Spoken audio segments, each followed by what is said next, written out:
Hello everyone, it's Sloth here, and today I will showcase you Dimir that will mirror our opponent, but that's not everything. We will do so much more, and after playing with this deck, you will see some crazy synergies, so I think you will like it. If you are a Dimir control player, you will absolutely love it, and even if you aren't, you will see tons of new stuff, and some of the previous stuff, like Jace, actually getting maybe second life, we'll see. We'll talk more about it in the outro.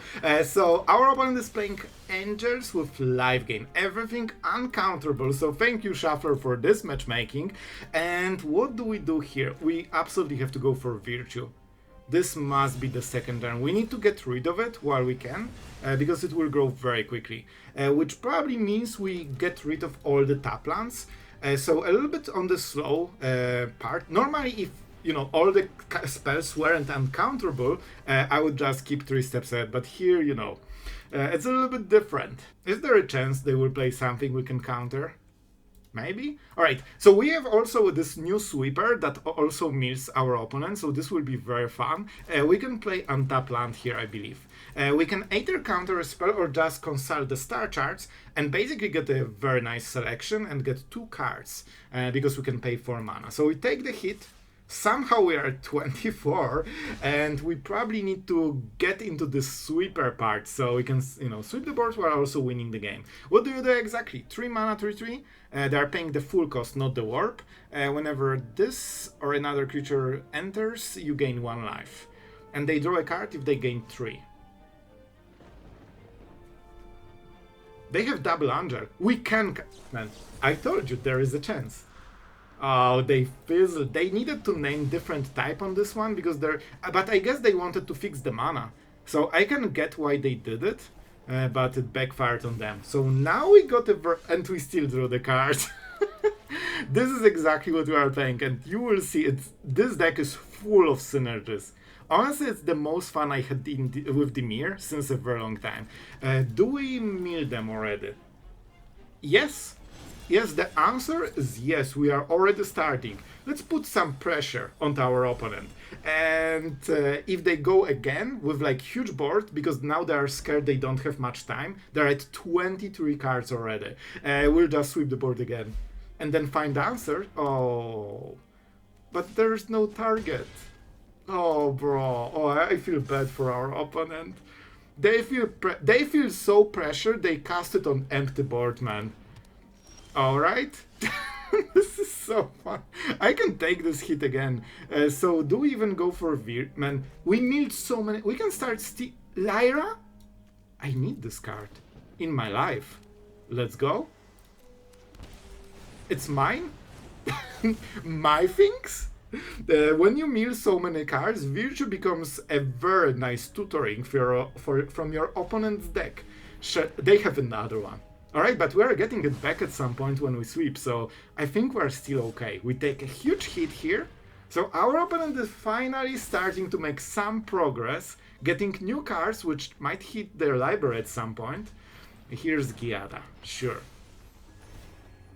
And this is so fun, and now we can sweep the board. By the way, we play 4 of those, so it's kinda guaranteed that we will hit.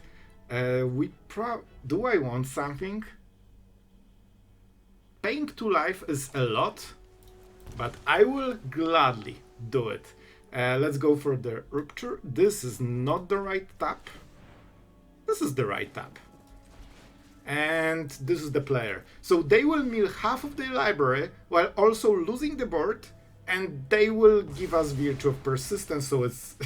It's on our side, and of course they need to remove it again, because otherwise we are getting Lyra and we are lifelinking. And of course we can also consult the star charts to find another perfect card, for example another sweeper that will get them to like 4 cards, then we attack them with Reef and they're dead. They're completely dead, even if they are at 50 life or something. So it makes for, you know, finishing the game kinda easy. Elspeth, sure. I mean, that's a powerful play, but is that powerful enough? That's my question. Sure, I think we'll just go for it, man. They're down to 9 cards. They're life gaining a bit, which literally doesn't matter. Oh man, this is so fun to play the new Dimir. I love this archetype so much. Like, Dimir is my favorite way to play the game. with like control version. So we can find another sweeper. Nice. Or we can go for this. We can also remove a planeswalker, so that's not a biggie. Now my question is, do we go for this or we consult? We have stock up, so this should be a safer choice overall. We want to make sure that we don't die. Do we have something cool? I can get a creature. I can discard a card. So much stuff. Oh my god, I have such a huge selection. We can draw a card with this endgame life. This is probably the choice. When this return target non-creature, non-land, permanent card, where X is the amount of mana spent to cast. I mean, we will not spend mana for it. So, lifelink. This one is nice. Do we want the lifelink? They will probably kill it. Okay, I'll be honest. I think the best play is literally Overseer, because it draws us card and it life gains, and we probably sweep the board anyway. Our opponent will also life gain, but it doesn't matter. Like, free card is just so good here. And now I can play the island. Yay. Yay for me. Do we go for it already? Nope. I think we don't need to. They cannot kill us on one creature, which means that we'll play the Virtue, lower the pressure, life gain, they are tapped so they cannot prevent it. We have 6 mana. I think we will just go with this man. And we chill. We can always copy this creature, draw a card, and life gain even more if we really want to. And we can counter a lot of spells, as you have seen. They still have double Cavern on double Angel, and they play humans. Somewhere. There is a human in this Angel deck. I promise you there's. Alright, that's fine. Oh, you want to draw more cards? Huh. I'm fine with it.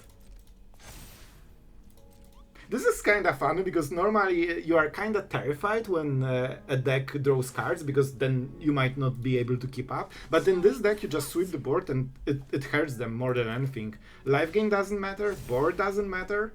Everything that matters is our hand. And the art is so cool on this one. So let's see. Swing 1. I could just block it, but why would we care? I will probably just cycle a card at the end step, or we can just go for another Overseer. That might buy us more time. Alright, they're sacrificing. Let's see. They only have this for 1 turn, right? It's until end of turn. Creature cards in your game, you may cast this card from your graveyard until end of turn. So after they cast it, they kinda wasted the whole thing. So they need a 2-drop that is incredibly meaningful. It won't be countered if that's an Angel. They cannot choose the card, right? Okay. I mean, I will just exile an island and play it tapped. that's the play. So I'm kind of surprised they went for it. Maybe they have another Inquisitor, but at this stage of the game, I just have all the mana. So them having what? Probably like 20 cards in the hand is not even scary for us. Oh man, what a start. But I'll tell you, the rest of the games will be even cooler. We will... Like, this is just the start of all the interactions that this deck has. And you didn't even see the big win cons, because we not only can mill, not only you can steal creatures, but we have something more. And the something more will be showcased nicely in the next games. So Inquisitor... I mean, this is probably a good moment, and I actually want those 2 cards, so I think it's better to copy a creature, because we still... So basically you draw 2 cards, but you need to discard 1, so you get 1 card positive, and we know we don't want to discard those, so it's actually the same, but we life gain, and we also get a free creature. And now I can get rid of Ashiok, so it will be taxed, and it will be 6 mana, which makes it absolutely unplayable. Not really. Can I get more cards? Oh man, I don't know what to take. Let's go with Lyra. I mean, this should be okay card. I actually life gain with this for them. Yep. Oh, they're doing more? That's so good. Man, they're literal... Can I kill them already? No, we lack mana. We lack 1... Man, this land would actually win the game, because we would double Shark and attack, and they would mill 6 cards, more than 6. However, instead of that, by the way, I can swing with lifelink, because every Angel has lifelink. I knew about it so hard. I knew about Lyra has a passive, you know? The text on Lyra is actually more than First Strike Lifelink 5/5. It has abilities, believe or not. Man, this hits makes it even cooler. And as you can see, you can literally ignore the whole board because you just sweep it. You can ignore the Planeswalker because sure, they get value and they will keep getting value until end of the game, but the end of the game is on the next turn. They have 2 cards in the whole deck. Oh, this must hurt. Sure, this card is actually interesting. I was looking at this one. And yeah, we can just attack them with Shark, but that's just a start. We still need some time. Yeah, here's the white mana. So this will be definitely Yuna deck. But Rupture kinda answers it very nicely. We'll give them huge selection, so that's something to consider. So maybe we want to set up Virtue at some point, so we can benefit from it. Esper Origins. If we counter it, they don't get basically anything. Because they cannot flashback. Yeah, I think getting full turn out of this is worth it. They will still cast it later, but not on this turn. Yeah, as you can see, that was the full turn. And now we have Jace. Alright, this is a nice hit. Jace, we kinda need you, bro. We need you, bro. Do I go for the charm? This can be really good. But I think for now we will just try to fix our hand. We don't have the perfect answers, we need to hit the big stuff. Like card advantage stuff like this. We can even hit stock up on this turn and cast it. Bitter Triumph. As you can see, they respect the Jace as they should. Alright, we still get the card. I think this won't work very well. We can start... To be honest, we can, you know, steal something from them. But I think we need to give up something, and this might be the best play. So we want to sweep not on this turn, but on the next one when the Overlord flips. This is kind of fine. So they will get like 1 card, they will get a lot of mana, and honestly, I think it works in our favor, because we don't care about this Esper attack. It's only 4 damage, but they will get extra mana, so they can... Moment, I will finish the thought. They can play more cards into the board that we are going to sweep anyway. They don't know about this. So my turn. Do I go Jace? How much loyalty you have? Not enough. So I think we chill on this turn. Our opponent did not see this card. So what we will do is play the tap land and chill. Because the next turn will be big for our opponent, but it will also be big for us. And they only have 4 cards.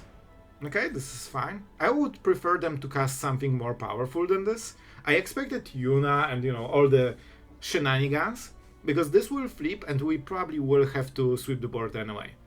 Like, this cannot hit face because they get too much value. Right now we never got to our card advantage, so we are still a little bit struggling. On the next turn we can even go for the Virtue, which will be very powerful for us. Esper Origins. Alright.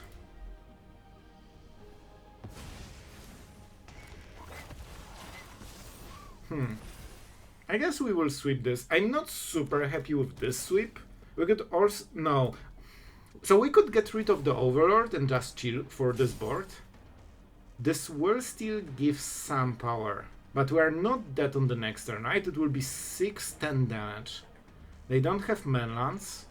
So we could get rid of this, and then set up Virtue, and then go for the Rupture. If they go Bahamut, they can kill it. So Yuna will take Bahamut. That's a bit of a problem. We could also get Jace to find better cards. I kinda like it. 5, 6, 7, so we cannot cast both. I need to think about this one. Alright, I will go for this play.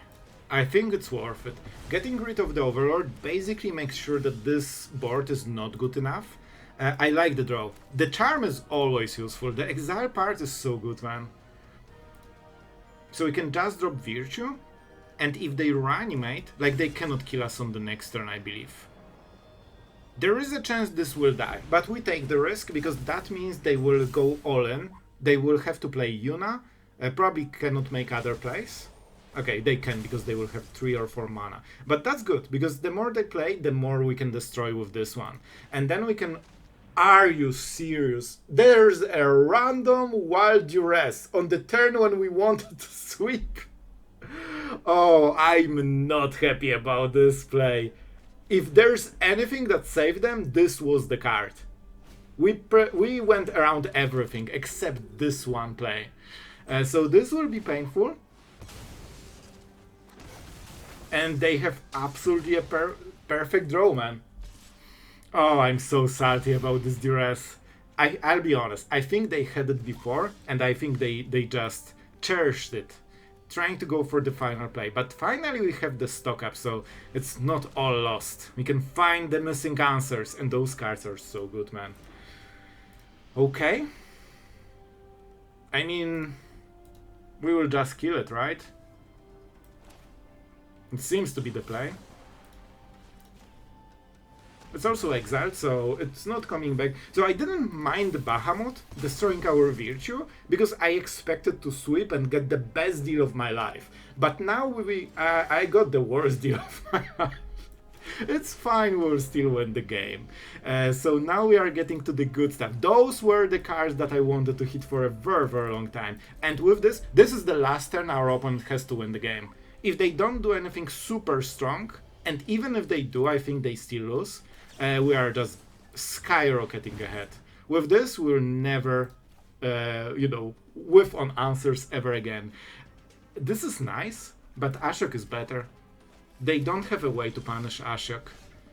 And now we are getting to the good stuff. And I will try to hit a land with Ashiok. It has to be untapped. I will pay life for Watery Grave. Well, I won't hit it, I guess. We don't need more card advantage. Ashiok is our card advantage. This will be a bit sketchy, because we cannot hit Yuna on this turn because of warding. But we can hit everything else. So we'll just, kill them during our turn. It's fine. Yep. Here's the Faithful. They can go Bahamut. And again answer our big bomb.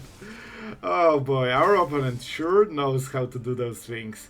But that's fine, right? We just lose one of our great cards and we keep the rest. And for everything you can say about Bahamut, he's the good guy, right? So he can die to shoot the sheriff, because that's not an outlaw. You should be an outlaw, bro. Just let's go with those final flares with, just some robber or roguishness. Alright, let's go for next turn. So every turn we are getting more and more ahead, and every time they don't draw, they fall incredibly behind. And honestly, with this we probably can finish the game. Yep, and our opponent knows it. And they had Cavern of Souls, but it doesn't even matter. So we will go with Reef, because we cannot use anything on this turn. However, with the Ballad, I think we should sweep the board anyway. Those creatures usually don't have too much toughness, those that they have. I'm interested to see they cracked it, because this lowers the power of all the creatures they can play.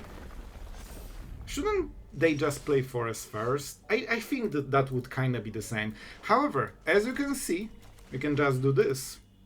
And I guess let's go for all the stuff. Our opponent seems to be having a protection spell. But it has to be a very specific one, because even if this is a 3/3 with like hexproof, it still dies. Because it needs to be indestructible, sorry.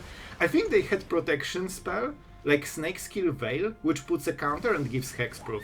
And both of those things make it still die, so that's kind of fun, eh? They got a free card, which is good for our opponent, of course. And this is a problem. However, they need to play spells. Alone it doesn't do anything. So I think we just go for the Rupture. And we will probably hit a land when we counter a spell and get some cards. I don't really want to target this one, because I expect they might be having a protection spell. And it should be Snakeskill Veil. If they have a protection spell, that's the spell. I should really counter spells. I was talking and I forgot to counter the spells. I kid you not, but it's fine because we sweep the board anyway. So we will just play this at the end step to cycle cards. Our opponent is doing a lot. They are shuffling the library so they have a chance to find a bird at the top of the library and play it. I actually want them to do it. They cannot really attack through the reef. Alright, so let's go for 3 steps ahead, draw some cards. I probably should counter one of the chocobos, but you know, it's kind of the same. We need a land, so we will get... We'll not Divert Disaster, and I know, the name is a bit different. So we know they don't... Oh, this is the player. And this is so funny that you can mill your own library. I'm sure you can find a way to use it. So, if they couldn't protect their creatures before, they also cannot protect them right now, probably. Because they're sitting with this snake skill veil.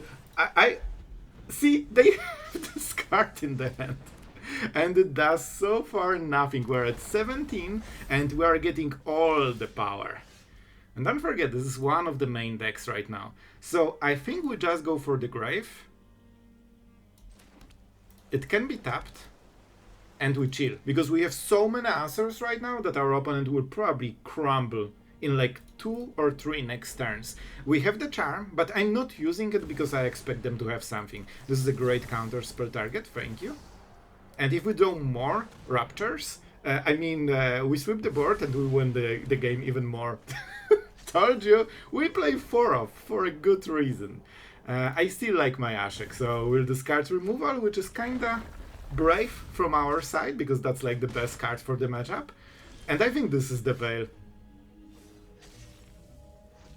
Okay, I will just go with this. Okay, first start. Let's give our opponent finally a moment for this card to shine, so they are happy with it. Here you go. I'll be honest, I don't care about it anymore. We just want to play Ashiok, make 2 tokens, and don't forget, with the charm, you can always get it back at the end step. So that's pretty nice. They don't have trample, so they cannot go through those tokens, and they are just attacking Ashiok, and it won't work very well. Man, this feels so good. Here's the elves. So honestly, we can just sweep the board.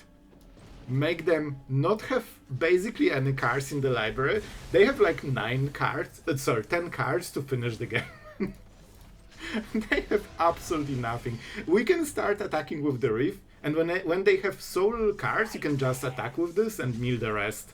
I considered making the monument, like putting monument in this deck, just to finish those last few cards, but you know, it's still a slot that very often doesn't do much, and Reef kinda does the same thing. And we're at 39 cards, so we have more options than our opponent. Virtue, man, every card we use is just pure win here. Jace and removal. Man, they have nothing on us. Absolutely nothing. Absolutely nothing. Alright, somehow we are able to draw 50% of the islands from the deck and 50% of Jidoor Aristocratic capital. So we literally got every second blue mana from the whole deck. Sure. So the charm, unfortunately, on this particular game won't be as... I'm sorry, we have also one Mistrise Village. And I cannot resist to show you the deck here, because we actually only ran 2 islands in the whole deck, double Jidoor and 1 village. So we drew nearly every single blue source. Back to the game. That shows you that if Tapper wants you to draw, you are doing it. Whether you like it or not.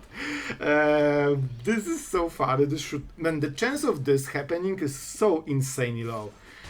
But it will still happen. So, Cecil hitting our face, everyone's favorite. On this turn we need to consult probably the star charts, and we probably need to prepare for Jace when we can cast it. At least we can use the blue mana this way. We need to work toward the sweeper, we need to find lands, removal, stuff like this. Virtue of Persistence is perfect against this. So, our opponent is pushing tons of damage already. What can you do? What can you do? Our opponent will get a free card. Fortunately, it's land, so pretty good hit for us. After this abysmal early game with literally every mana wrong. And now we have a hard choice. A card that can win the game later against a card that prevents tons of damage right now. I think we'll... Oh, I cannot cast any of them because I still did not hit a black mana. Is this really happening? Oh my god, this is insane. We actually cannot hit a black mana source. Like, we have so little blue sources in the deck that it's really crazy. This is a mass counter spell, of course. Easy choice. I would love to cycle cards, but we will have to draw a black mana in our black mana deck at some point during the game. Like, there's no way around it. Like, RNG just needs to be in your favor someday. And this is the first we will absolutely pay. At least we can use Jace. You know, this can be the start of a comeback. As you can see, moment you hit stuff normally, you instantly get way more ahead. And I think we go for the Exile so we can get a free charm. See? Even if you miss, you can play it like this. It's plotted, so on the next turn we cast it for free. We could also get the Jace, but I don't think this will be one of the games where we have so much time. Like, we are so incredibly behind. And this is kind of funny that we got super incredibly mana screwed, and we still will cast the charm pretty, like, relatively quickly. That's why also we have the Jace, because this card is so good. You are losing the instant speed, but you are still keeping all the other, things about this card. So our opponent is down to 3 cards. If we draw untapped land, we can even play Ashiok, make blockers, and make it so much harder for our opponent to do stuff. Honestly, I will draw and discard a card. I really don't want to pay this to life, but I think we will. Okay, this is important. From here, we need to actually win the game. This is too slow, and we have enough blue mana, thank you. So let's go for the Ashiok, right? This will give us some board pressure. We also have double Planeswalkers, so if they both die, we can always get them back. And this gives us board, so right now our opponent will be hard pressured to do stuff. We could even put the counters on this. Yeah, like we can lifelink 4 on the next turn. Nowhere to run, that's fine. You can see that they need to start spending cards for each one of those creatures. So it's still not great, but we ate a huge chunk of the damage. That's fine, we have more. And we still, after 2 different cards, we have a creature left over, and I mean the Planeswalker from before, of course. Fear of missing out. Alright, let's see what they hit. They also had another removal, but not for a Planeswalker. Okay, we're getting to the point where we can try to win the game. Honestly, this should be good enough. So we exile the stock up. That means it's free on the next turn. Man, Jace just got us 6 mana for free. We get rid of this guy. Something was exiled, so the Nightmare will grow. And you know what? I'm brave. We will go for tokens, because all of them get pumped, which means 6/6 in stats, and our board is actually winning. Believe or not, and we will be even braver, and we will start attacking. Now we are the aggressor. And on the next turn we can cast free stock up, get all the remaining cards, and win the game, even despite this insane, not optimal draw. Alright, another Ashiok gone. Both got exiled? Alright, we'll play without Ashiok then. I think Ashiok already did the job. We'll go like this, because then that means they have 0 pressure. They can scoop right now. Stock up for free, 0 mana. And you guessed it? Man, we can even copy those. Oh man, I don't think we need to. I'll be honest, I don't think we need to. We just cast it for free. We have a counter spell, we have a land, and we can consult. And everything gets exiled every turn. This is the turn when we don't need to attack, we just stack the value. I would love to counter it. We could get a land if we want, but it's not worth it. It's not worth it here. We might draw a counter spell, so let's consult in response. Well, not really. Okay, you got it. You got it. So of course they get a free card because they have nothing in the hand, but it really doesn't matter too much. Sure, it gets countered. With this stuff, like with stock up, we have so much value, we can just go with a single one. As you can see, we have all the value, and it's not even close. What a time to be a Dimir player. I cannot just emphasize how happy I am with the new Dimir. I had a blast playing this deck, and we'll talk about the new cards, the choices, and is Dimir finally better than Azorius, the cool control against, the boring control. I'm a Dimir player at heart, you know this, and I'm always cheering for Dimir, and we finally got some really cool tools, because Azorius cannot play this one. They need two different cards to sweep the board and win con. So mill the cards or do whatever they want to do to win the game, to make opponent too bored to play again. So before we go there, thank you for all the patrons that are supporting this channel. You guys are absolutely awesome, and just thank you for helping making those videos. This channel is pretty like medium size. We are not here with like millions of views and stuff like this, so it makes a difference. It helps a lot. So before we go into the whole deck, we talked about some of the cards yesterday. I played a little bit more of Archenemy Charm, and so far this card is just, man, I'm always happy to have it. And you have seen, outside this one horrifying game where we drew every single blue source, you can see that it's very easy to get in two-color decks enough black mana so you can cast it consistently on turn 3, sometimes turn 4. With Watery Graves, Reefs, Verges, you have such a healthy mana base right now, especially for like Dimir decks and stuff. So I'm really happy with this one, and one of the reasons we went for Jace and Ashiok is because we want to use the second mode with this Planeswalker, and also Ashiok can create creatures, which means you can put a counter and again get the lifelink, but to be honest, it's probably better to put it on the Reef, because then you lifelink 6, and that's a lot. Very often it can be the life gain that wins you the game.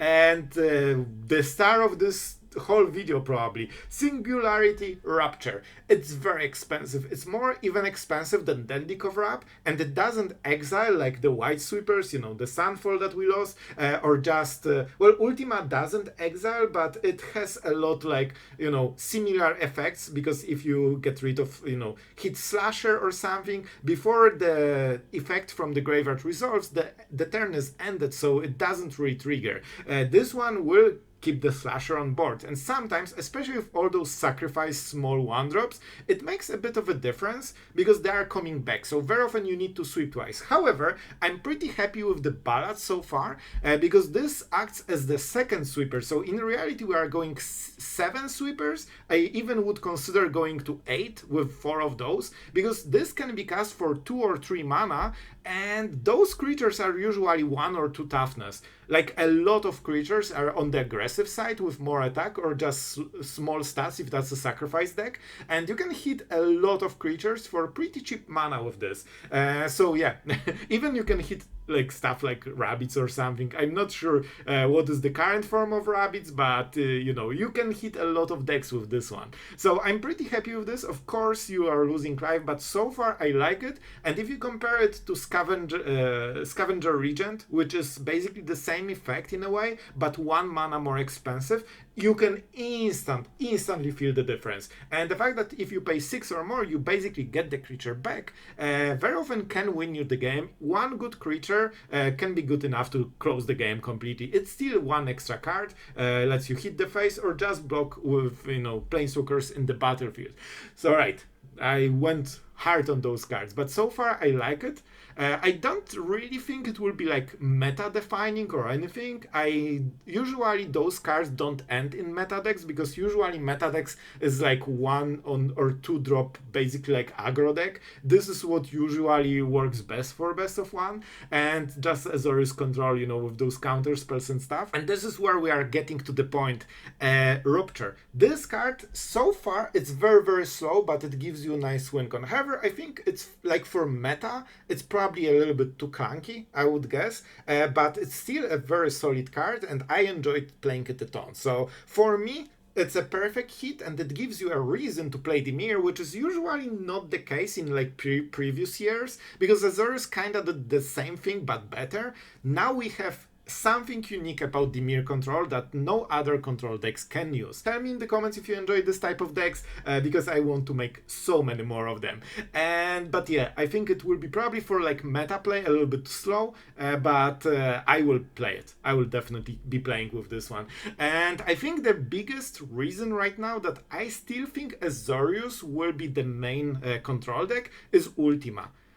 While we have the Rupture, Azorius decks have Ultima, and with all the artifacts and artifact decks being extremely strong with like Synthesizer and all the new tools for artifacts, having Ultima will be complete difference. And I think this single card will single-handedly make Azorius just a better choice in current standard, because there are so many artifacts, and we actually cannot answer them very well with Dimir.